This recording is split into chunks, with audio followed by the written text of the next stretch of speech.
नहीं था दुनिया में अपना। कन्हैया से मिलना लगता था सपना, कन्हैया से मिलना लगता था सपना। ओ कोई नहीं था दुनिया में अपना, कोई नहीं था दुनिया में अपना। कन्हैया से मिलना लगता है सपना, कन्हैया से मिलना लगता है सपना। कन्हैया ने हमको बुलाया न होता, कन्हैया ने हमको बुलाया न होता। कन्हैया ने हमको बुलाया न होता, कन्हैया ने हमको बुलाया न होता। तो दुनिया में कोई हमारा न होता, तो दुनिया में कोई हमारा न होता। अगर श्याम सुंदर का सहारा न होता, अगर श्याम सुंदर का सहारा न होता। जय हो।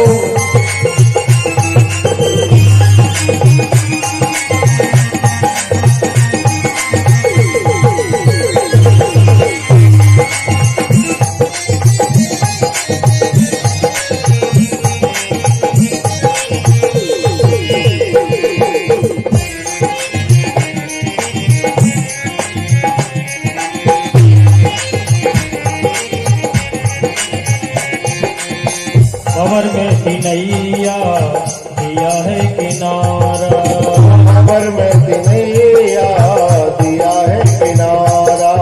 भंवर में थी नैया दिया है किनारा, भंवर में थी नैया दिया है किनारा। इन्हीं की कृपा से चले हैं गुजारा, इन्हीं की कृपा से चले है गुजारा। इन्हीं की दया से चले हैं गुजारा। अच्छा, मैं जानना चाहूंगा ऐसा कौन कौन भक्त मानते हैं कि भगवान की कृपा से ही हमारा काम चल रहा है? कौन कौन मानता है ऐसा? मैं तो मानता हूँ भाई। वाह, क्या बात है।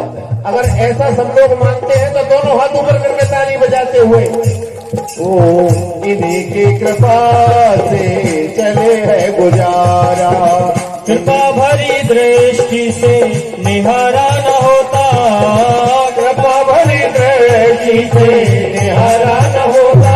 ओ कृपा भरी दृष्टि से निहारा न होता, कृपा भरी दृष्टि से निहारा न होता। तो दुनिया में कोई हमारा न होता, तो दुनिया में कोई हमारा न होता। अगर श्याम सुंदर का सहारा न होता, अगर श्याम सुंदर का सहारा न होता। ओ अगर श्याम सुंदर का सहारा न होता। अगर श्याम सुंदर का सहारा न होता। ओ अगर श्याम सुंदर का सहारा न होता।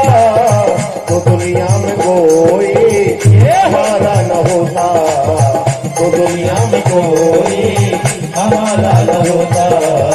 तो दुनिया में कोई, तो दुनिया में कोई, तो दुनिया में कोई हमारा न होता। बोलो राम राजा सरकार की जय, भागवत भगवान की। जय। अगर श्याम सुंदर का सहारा ना होता तो दुनिया में कोई हमारा ना होता। भीष्म पितामह भगवान के धाम को पधारे, धीरे धीरे समय आया तो महाराज युधिष्ठिर के पौत्र का जन्म हुआ, नाती का।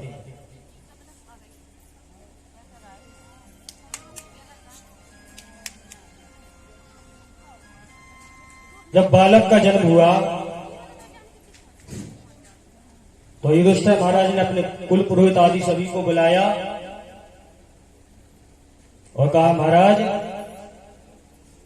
हमारे बच्चे का नामकरण आदि कर दीजिए, इसके ग्रह लगने देखिए। कुल पुरोहित थे, गुरुजी थे, तो उन्होंने कुंडली बना करके देखा तो कहने लगे, महाराज जितनी भी ग्रह हैं सब जगह अनुकूल बैठे हुए हैं, ये बड़ा प्रतापी राजा बनेगा, बड़ा धर्मात्मा राजा बनेगा, साधु महापुरुषों की सेवा करने वाला राजा बनेगा। लेकिन वह बालक चारों तरफ देख रहा है लेटा लेटा, ये सोच रहा है जिसने हमें गर्भ में दर्शन दिए वो नहीं दिखाई दे रहा। भगवान एक तरफ खड़े हुए थे, अचानक नजर पहुंची भगवान जी की तरफ, से हंसने लगा, सो भगवान ने तुरंत अपनी गोद में ले लिया, वो रख दिया नाम परीक्षित। जिन्होंने सभी परीक्षण किया कि भगवान कहाँ है, ढूंढते रहे तो देख लिया, पहचान गए तो मुस्कुरा उठे, तो भगवान ने परीक्षित ही नाम रख दिया। महाराज जी धीरे धीरे बड़े हुए, गुरु जी के आश्रम पहुंचाया, इनको पढ़ाया लिखाया, सभी शस्त्र विद्या शास्त्र सभी सिखाए, धर्मात्मा राजा हुए। एक समय की बात है, भगवान द्वारकाधीश जब लीला संपन्न हो गई, ब्रह्मा जी ने कहा, प्रभु अब तो आपकी लीला हो गई, अब पधारे अपने धाम को। तो अर्जुन से कहा, भगवान अहंकार किसी का नहीं रहने देते। भगवान ने सोचा कि आजकल अर्जुन है ना, इनके सामने बड़े बड़े राजा नतमस्तक हैं, इसलिए ना थोड़ा घमंड है बड़ा अपने आप में, हम जितना बलवान कोई राजा नहीं है, हमारे धनुष के सामने बड़े बड़े अपना सिर झुका देते हैं, मैं जिससे जो कुछ मांगता हूं तुरंत वह वस्तु उपस्थित हो जाती है। तो भगवान ने सोचा इनका गर्भ कैसे नष्ट किया जाए। तो भगवान की जितनी 16,108 जो रानियां थी, तो अर्जुन से कहा कि अब तुम इनकी रक्षा करो और हस्तिनापुर ले जाओ, और ये आज से कुछ दिन बाद ये द्वारकापुरी है ना, समुद्र देवता अपने में डुबो लेंगे और हम अपने धाम को जा रहे हैं। अर्जुन बहुत रोए, बहुत हाथ जोड़े, अन्याय विनय किया। भगवान ने कहा हमारी लीला संपन्न है। भगवान यदि कुल संहार हुआ तो भगवान एक वृक्ष के नीचे लेट गए। तो पूर्व जन्म में जो बाली था, भगवान ने वचन दिए थे कि ठीक है हमने तुमको छल से मारा था, लेकिन हमने भी तुमको वरदान दिया था कि तुम भी हमको अगले जन्म में अगले अवतार में बदला ले लिया। तो बहेलिया ने बाण का प्रहार किया तो भगवान के पैर में लगा। तो वही बात भगवान ने अपनी पूरी रखी और अपने धाम को पधारे। अर्जुन सभी गुप्ताओं को लेकर के आया। रास्ते में आए तो कुछ कूल भील थे, रास्ते में डट गए अपने अपने डंडा लेके। चारों तरफ से अर्जुन को घेर लिया। तो अर्जुन ने खूब अस्त्र शस्त्र चलाए, वही बाण चलाए, नाना प्रकार से प्रहार किया, लेकिन अर्जुन के जितने अस्त्र शस्त्र थे सब विफल हुए। और अर्जुन को एक अबला की तरह लूट लिया कुल भीलों ने। जो स्त्रियां लेकर के हस्तिनापुर जा रहे थे सब कुल भील उठा करके ले गए। अर्जुन बैठे बैठे अबला की तरह रो रहे। अब अर्जुन सोच सोच के परेशान, मुझे अर्जुन के सामने बड़े बड़े राजा नतमस्तक होते, वे ही बाण है, वही धनुष है, वही रथ है, वे ही अर्जुन है, वो आज कुल भीलन से लुट गए। समय समय की बात है, समय बड़ा बलवान, भीलन लूटी गोपिका, वे बेई अर्जुन बेईमान। समय समय की बात है। किसी समय भैया साधारण आदमी थे तो कोई राम राम तक नहीं करता था। भगवान ने दया दृष्टि डाली तो कुछ पद प्राप्त हुआ। जब पद मिला तो नमस्कार शुरू हुआ, लोगों को राम राम कहना शुरू हुआ, उठना बैठना शुरू। स्वार्थ लाग करे सब प्रीति। जब इंद्र देवता को अपना पद छोड़ना पड़ता है तो हम तो मनुष्य कहां लग रहे। फिर ऐसा समय आया कि पद चला गया और कोई पद पे प्रतिष्ठित हुआ। तो जो बेई आदमी राम राम करते उठत बैठते, बेई आदमी टेढ़ों मुंह करके जाने लगे। इसलिए संत महापुरुष कहते भैया सदा एक से रहो। इतने ज्यादा भी ना उचको के बाद में रोक। इसलिए समझदार आदमी को सदा एक सा रहना चाहिए। भैया लक्ष्मी जी काऊ की बांधे नहीं। अबे गोबर उगाऊ फिर रहे, कंडा भी न फिर रहे। और किस्मत चमक जाए, क्यों फरुआ घल जाए, मिल जाए दोबारा देखो। फिर कोई झोपड़ी को महल रखे तो भगवान की कृपा ही मानो। लेकिन आदमी को सदा एक सा रहना चाहिए, कभी घमंड नहीं करना चाहिए, क्योंकि घमंडी का घमंड निश्चय ही टूटता है, स्वाभाविक है। अर्जुन लौट करके आए। अचानक क्या हुआ कि युधिष्ठिर महाराज को अपशकुन होने लगे। लड़कियां दिन में रो रही, बिलैया दिन में रो रही, कुत्ता दिन में रो रहे, गायों के नेत्रों से आंसू निकल रहे, चारों तरफ हाहाकार मचा। तो युधिष्ठिर महाराज घबराने लगे। अचानक ये अपशकुन क्यों होते जा रहे हैं, क्या बात है, कहीं ऐसा तो नहीं अब सृष्टि प्रलय आने वाला हो। युधिष्ठिर भाई घबराने लगे। तुरंत भीमसेन के पास पहुंचे। भीम 7 महीना हो गए अर्जुन द्वारका में है, ये भी लौट करके नहीं आए। हमें तो ऐसा लग रहा है कि निश्चय ही कोई घोर संकट आने वाला है। इतनी बातें कर रहे थे कि मां से रोत अर्जुन आ गए और बैठ गए आराम से, सिर को नीचा किए हुए। तो युधिष्ठिर महाराज ने पूछा, हे अर्जुन क्या बात है, क्यों रो रही हो, किसने तुम्हारा दिल दुखाया है। तो अर्जुन बोले भैया किसी ने नहीं दुखाया है। बोले जिसने हमारी जान बचाई ना कौरवों से, बोले कोई ने दुखाओ।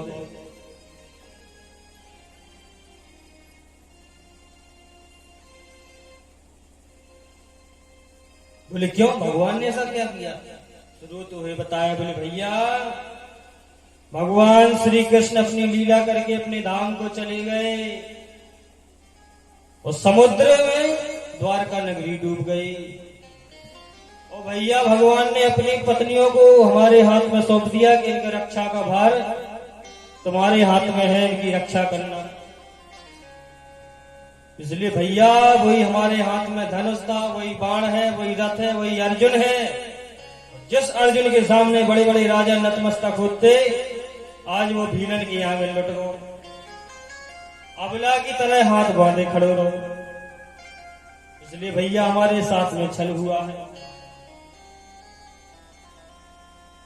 ये दुष्ट समझ गए कि भगवान अपने धाम को पधार चुके हैं। तुरंत निर्णय लिया कि हम भी अब जंगल की रास्ता नापेंगे। कुंती माता ने जैसे ही सुना तो भगवान की कृष्ण की याद में इतनी रोई कि शरीर से प्राण ही निकल गए और भगवान के चरणों में ज्योति समा गई। युधिष्ठिर ने कहा एक काम करो, हमारी नाती की शिक्षा पूर्ण हुई, अब इनको राजा बनाओ। हम तो जाएंगे भजन करने, हमको नहीं करना है राज। इस राज पर हम बैठे हैं गद्दी पे, ना जाने कितने लोगों का खून बहा है, कितने लोग मरे हैं, कितनी स्त्रियां विधवा हुई हैं और कितने पिताओं ने अपने बच्चों को खोया है। हमारी हिम्मत, हम नहीं बैठ पाएंगे भैया, हम तो जाएंगे भजन करेंगे। तो गुरु जी को बुलाया, राजा परीक्षित को गद्दी पर अभिषेक किया, राज्याभिषेक, और कहा बेटा अब तुम्हें समझाने की आवश्यकता नहीं है, तुम तो गुरु के आश्रम में रहे हो और गुरु जी ने सब नियम सिखा दिए होंगे।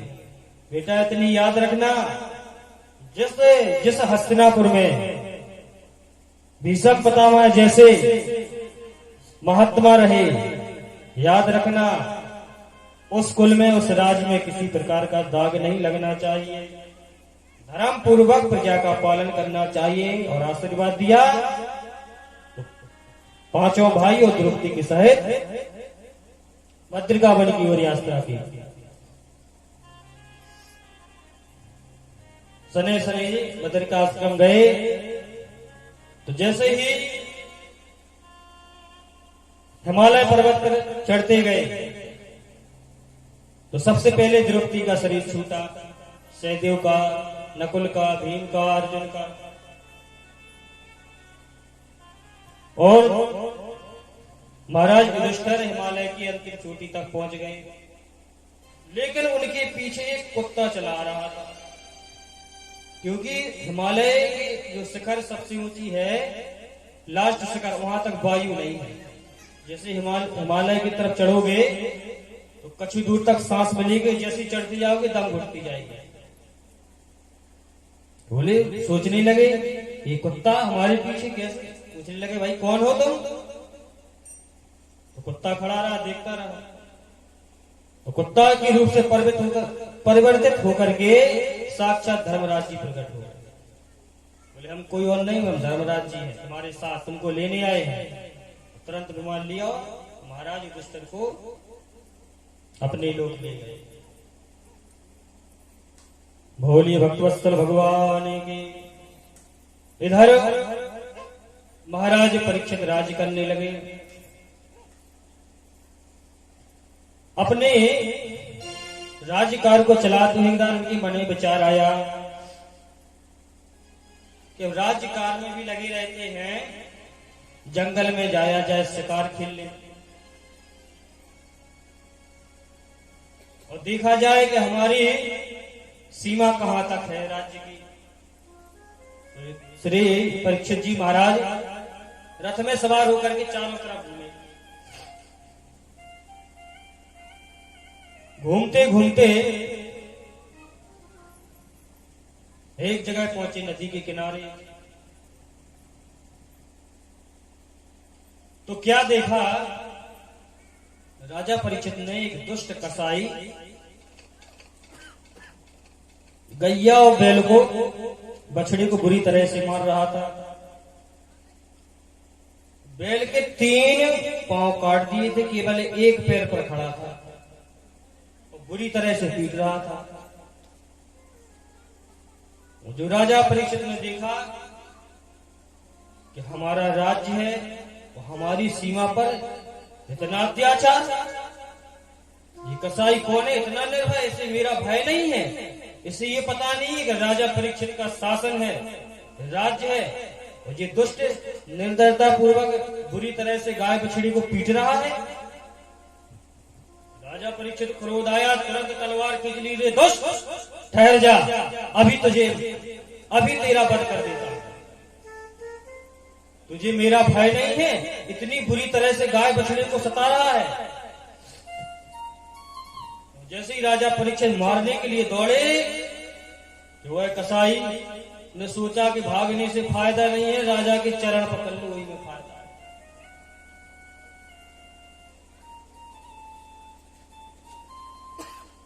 तुरंत साष्टांग लेट गया, महाराज तुम्हारी शरण में है, रक्षा करो, रक्षा करो, रक्षा करो। दुष्ट पैर छू रहा है हमारे, बचने के लिए। ये बताएं है कौन, अपना परिचय दे। उसने कहा महाराज हम कोई नहीं है, हम कलयुग हैं। राजा परीक्षित ने कहा, दुष्ट, तेरी इतनी हिम्मत कि तू मेरी सीमा पे इतना अत्याचार कर रहा है, तू इतनी निर्भयता पूर्वक बुरी तरह से गाय बछड़े को पीट रहा है।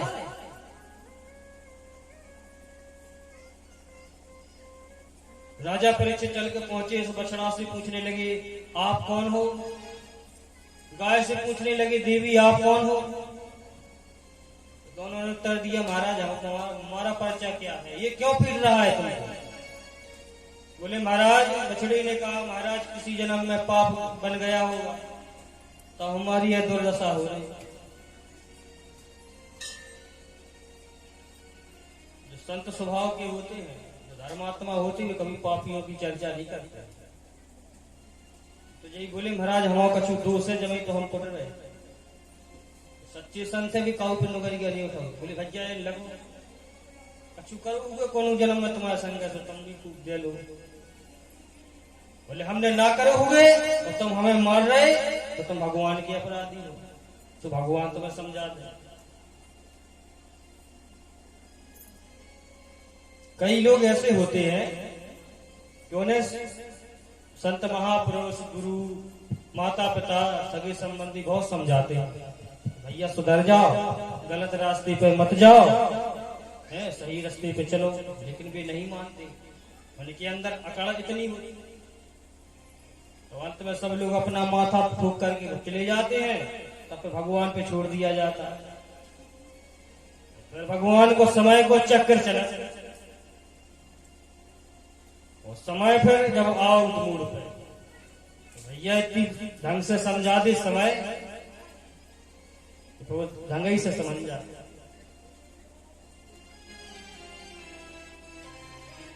महाराज परीक्षित समझ गए, कोई नहीं है, तुम साक्षात बैल के रूप में धर्म हो, और जो गाय है साक्षात धरणी पृथ्वी माता है। ये धर्म पर, धरती पर इतना अत्याचार फैला रहा है, यहां से भाग जाओ कलियुग, अन्यथा तुमको मार डालूंगा। कलियुग हाथ जोड़ के बोले, महाराज पूरी धरती पे तुम और राजे हम जाए किते? बोले, जिते हम जाए उतने तुम धनुष बाण लिए दिखाई दे। नहीं, बोले तू दुष्ट प्रवृत्ति का है, इसलिए तू हमारे राज्य में नहीं रह सकता है। तू हमारे राज्य में रहेगा तो लोगों में दुष्टता फैला देगा, और दुष्ट प्रवृत्ति के लोग होते चले जाएंगे।